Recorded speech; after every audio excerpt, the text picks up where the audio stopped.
If you wanted to be confident and happy, there's one thing you should stop doing right now, and that is over-apologizing.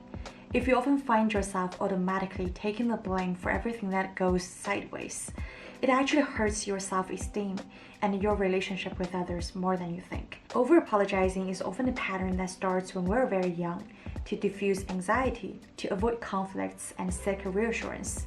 You apologize upfront, repetitively, because you wanted to keep things from escalating into potential chaos. But you need to know that now you're in a different reality, and you can learn to let go of those unhelpful behaviors and build real confidence from within. And I'm here to teach you just how to do that. If this is your first time here, hello, welcome. My name is Fran.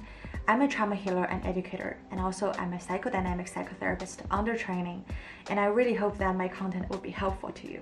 So let's jump right into it. A few years back, I volunteered as a complex trauma patient in a therapy supervision group, and there were about 40 people watching.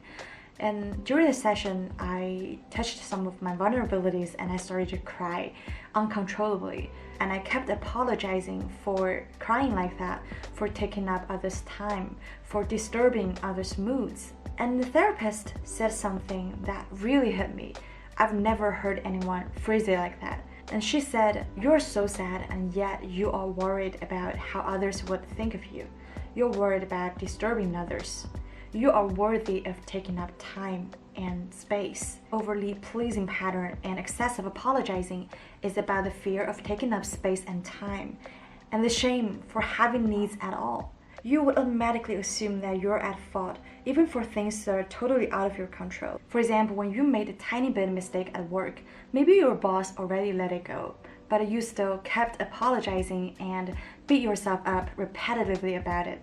And even after days, you still dwell on it, and you have those compulsive thoughts to make things right, to prove your value to your boss. Other than the realistic fear of getting fired, you also have this unexplained and hidden fear of being disliked and exiled, which after years of exploration myself, I concluded as the fear of unresponsiveness, just like how you were treated as a child. In that moment of unresponsiveness, it's like you just stop existing to your parents if you ever dare to displease them. And that is how I felt all my life, because they never say anything, but I just know that I have to apologize. It probably would remind you of the contempt, rejection, and silent treatment your parents showed you when you were children. In my opinion, silent treatment is the worst torture ever. Yet, so many of us have gone through that when our parents aren't really good at communicating with us equally.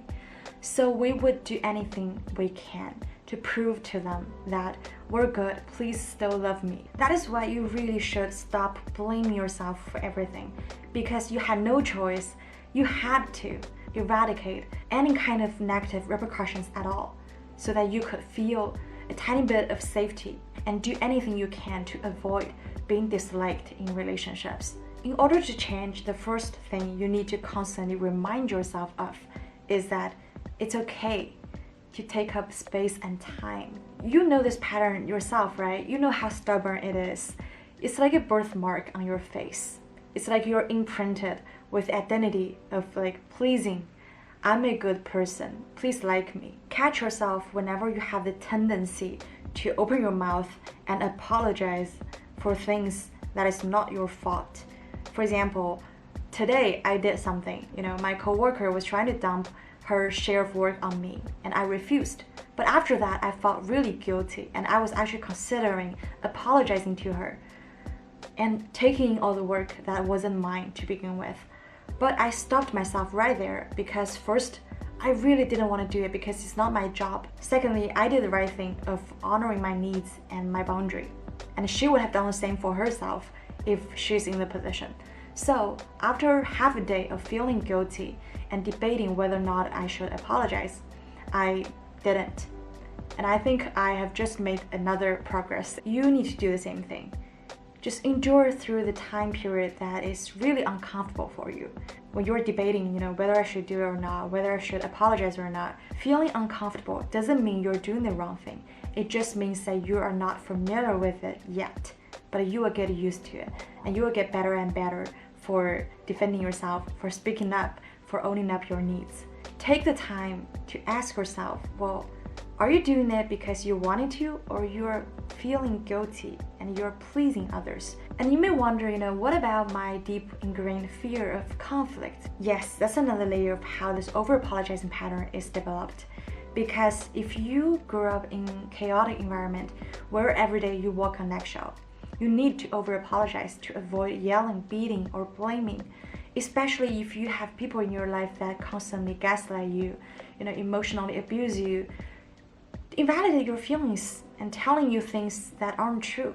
You get confused, you feel crazy, you start taking things that aren't even your fault. The second thing you need to unburden yourself is to tell yourself that it's not my fault, nor my responsibility to fix things. We're adults now. We are not responsible, not anymore, for managing others' emotions and moods.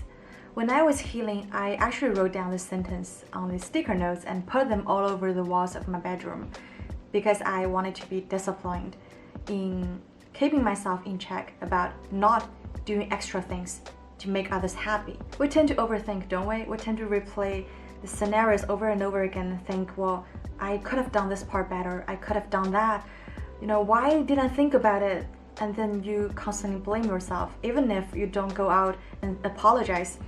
But for a healthy relationship to work, it requires two people of the same willingness to work on their part.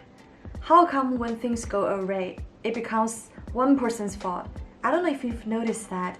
You are doing the damages to yourself right now. You act like a super critical and harsh parent to yourself when you need support the most, when you couldn't really finish the marathon you promised your friend, when you forgot to remind your partner about his meeting because you get swamped by work, or when the cake is ruined by the hot weather, which is not even in your control.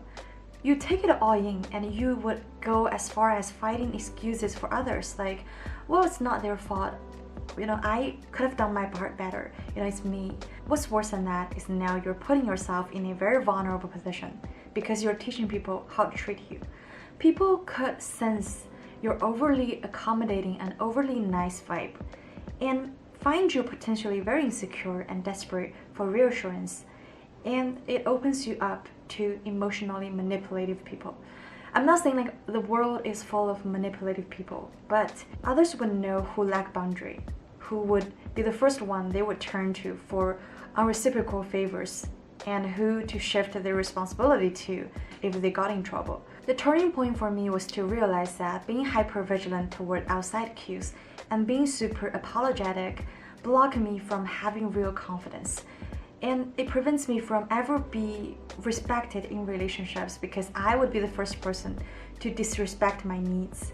Over-apologizing and saying things you don't mean might have been used as a way for you to fill the gap of conversations and breaking the ice or breaking the awkwardness in the air. If you feel socially uncomfortable and mistrustful of people, especially when there are new people around, in situations like this, a simple smile or a warm glance might do the job. If you're advanced, you can even joke about it. This is awkward, right? You don't have to if you don't feel comfortable. You don't have to really, feel obligated to break the ice. You don't have to be the one to cheer everybody up, to diffuse tension in the air and behave in a way that you think others might find acceptable. I was taught my whole life to never show negative emotions outside because they disturb people. So I got really good at faking happiness and being sweet when I was the saddest. But what I was taught throughout my healing journey is that people who truly like you, people who truly want to be with you, they don't need you to pretend to be someone you're not. I've just published a video on neediness. I'm gonna put it up here if you're interested. I'll see you there.